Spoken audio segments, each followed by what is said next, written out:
GSL-Network. We are a group of leaders committing to creating a global community respecting cultures primarily, and our slogan is changing the way the world works. GSL was established in Manhattanville College in the year 2000 with a leadership program for young women. Since then, the program has been replicated in various universities around the world, including Africa, Latin America, and the US, and both men and women have participated.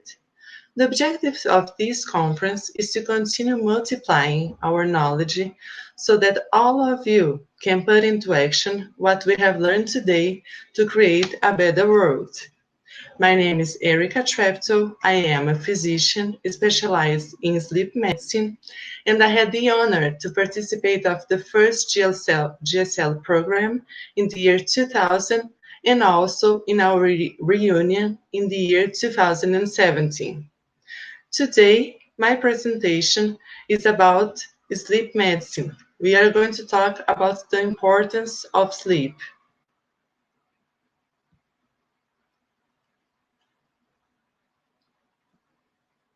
Despite the fact that we spend about one-third of our lives sleeping, we rarely think about sleep and the impact it has in our lives.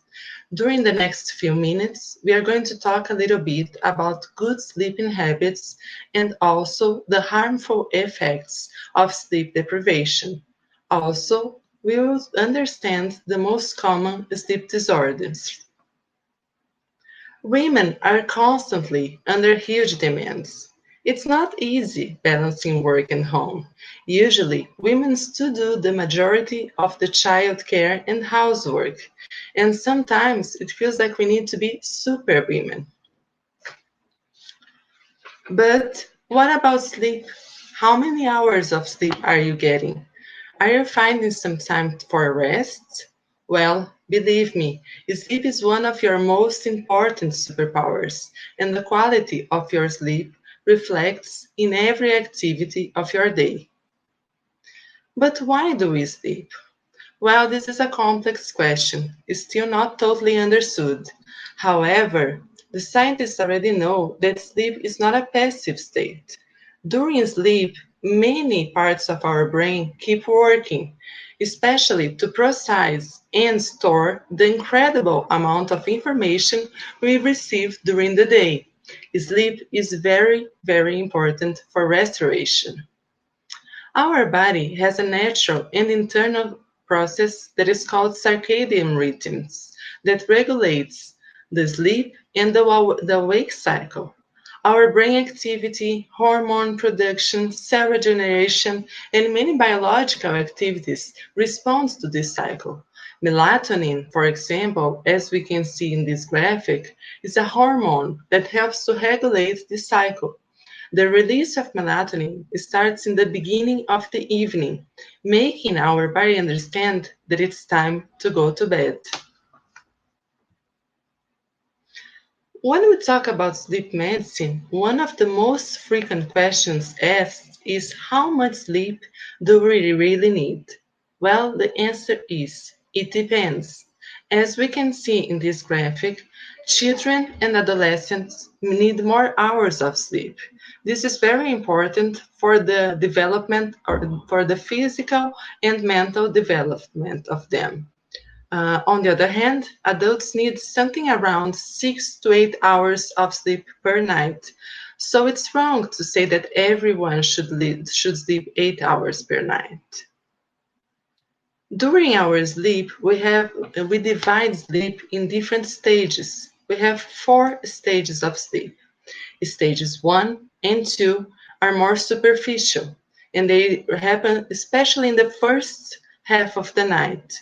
Then we have stage 3, that is called deep sleep. Stage 3 is very important for memory consolidation.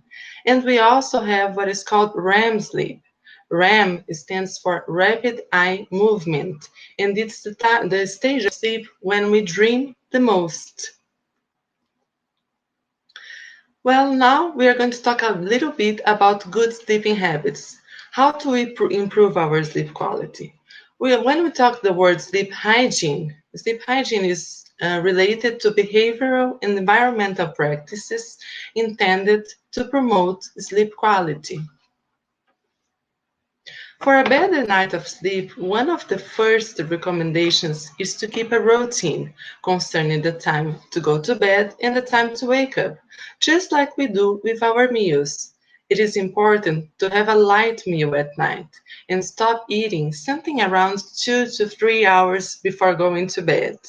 Exercise regularly is another thing that is very important, especially because it decreases the number of arousals we have at night and also anxiety symptoms. Some people at night think a lot about their problems, their tasks to do. One easy way to clean our mind would be just to write down all the things we have to do so they won't be forgotten and then we can go to a good night of sleep. Our bedroom environment is also very important. This helps a lot to initiate our sleep. It's important to have a good temperature in the room, have a quiet room, and also a dark room. So this makes a lot better for the body to understand that it's time to sleep. And did you know that nutrition is also responsible for a better sleep? Here we can see many kinds of food and drinks that help sleep. Milk, for example, contains tryptophan. Tryptophan is an amino acid that helps to promote better sleep. Relaxing teas, such as chamomile tea, can help to reduce anxiety and facilitate sleep. Also, almonds and walnuts, they are very rich in tryptophan as well as magnesium, and this also helps to promote sleep.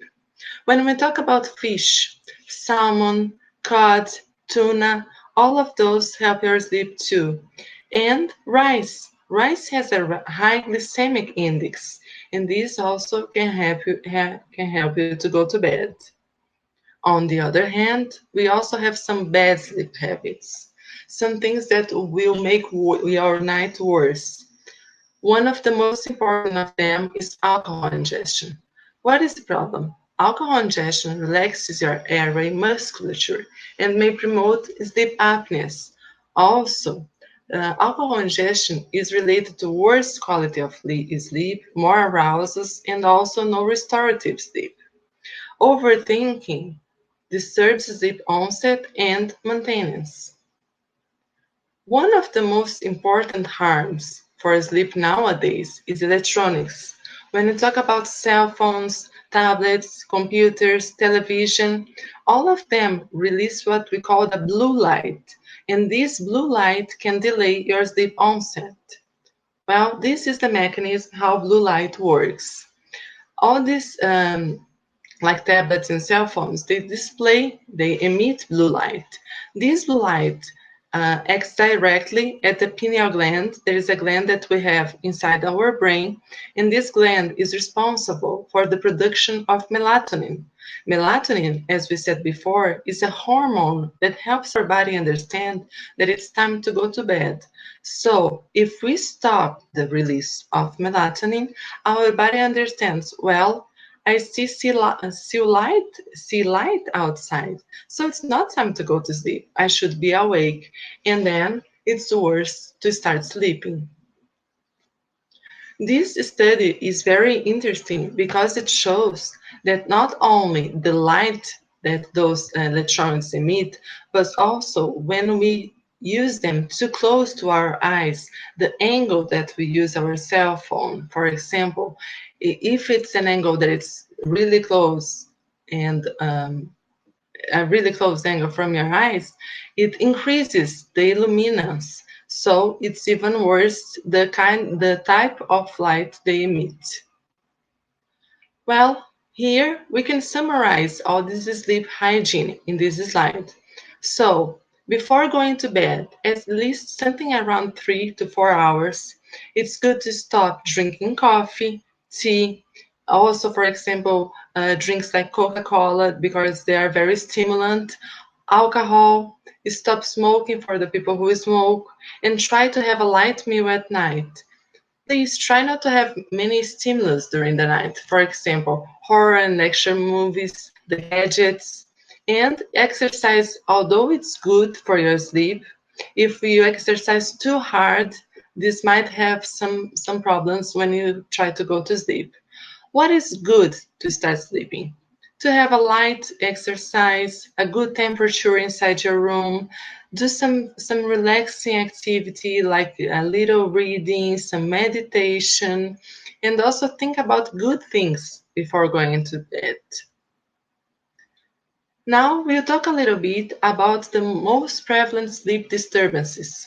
One of them is insomnia. Insomnia is characterized by difficulty falling asleep, difficulty returning or maintaining sleep, and also difficulty is staying asleep that would be characterized by awakening early.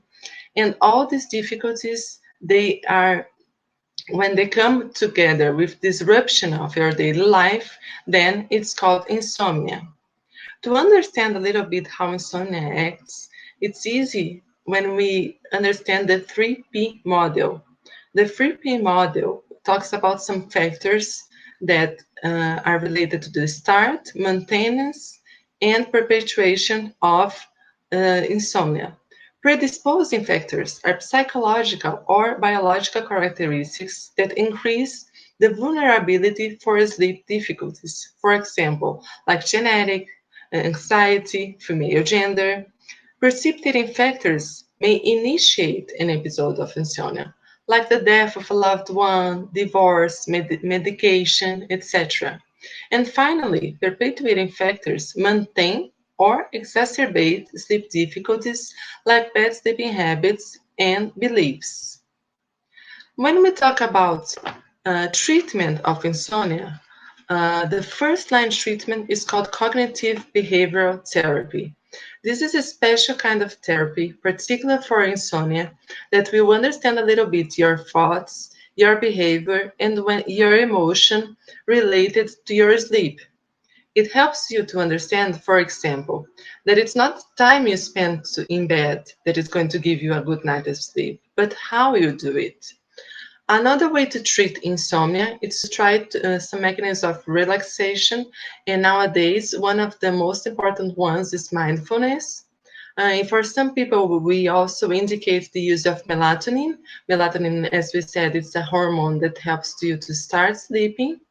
Another way to help when a person has insomnia is to use bright light therapy.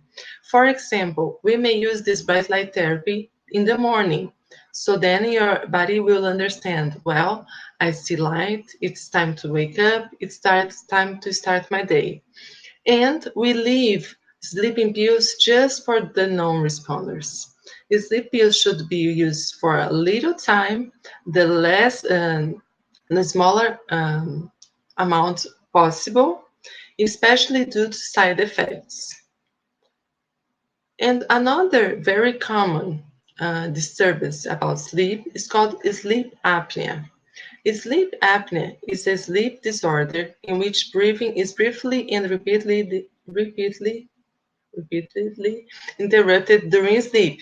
The term apnea refers to a breathing pause, and this pause needs to last at least 10 seconds.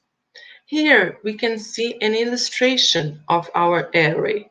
When we have normal breathing, the air passes really easily through our airway. And then we have different types of flow limitation. A flow limitation that is not complete is called hypopnea, and then limitation that is complete is called apnea. So then when we do an exam about sleep, we count the number of hypopneas and apneas a person has during the night, and this defines the severity of their sleep apnea. Sleep apnea is characterized mostly by two symptoms. One of them is snoring, and the other one is when a person sees you stop breathing, that we call the witnessed apneas. But some other symptoms may be present, like choking, awaking with a dry mouth, sleepiness during the day because your sleep is fragmented during the night, fatigue, irritability, and also morning headache. The sleep apnea has some consequence, and the worst consequences impact directly your brain and your heart. This disease is associated with the development and worsening of arterial hypertension, arrhythmias, heart attack, and cerebrovascular diseases. The most effective treatment of sleep apnea is the use of a positive pressure in your airways. It restores breathing and also stops snoring. In some cases, we can use a mandibular advancement that will also helps to make bigger your air to make your airway bigger so the air can pass easily. And in some cases, but very particular cases, we can indicate surgery. Although treatment is not the objective of our talk, it is important to know that sleep apnea is a treatable condition. So, what I would like to take away from our talk is sleep plays an essential role in your health and well being throughout life. It's important to think about sleep and to respect sleep. This will make you work better during the day. It's important to establish a bedtime routine. Technology impacts a lot your sleep quality, so always try to finish working, to finish using your cell phone at least 1 hour before going to bed. Nutrition affects sleep, and insomnia and sleep apnea are the most common sleep disturbances. I would like to thank you all for your attention and have a good day and also a great night of sleep. Thank you.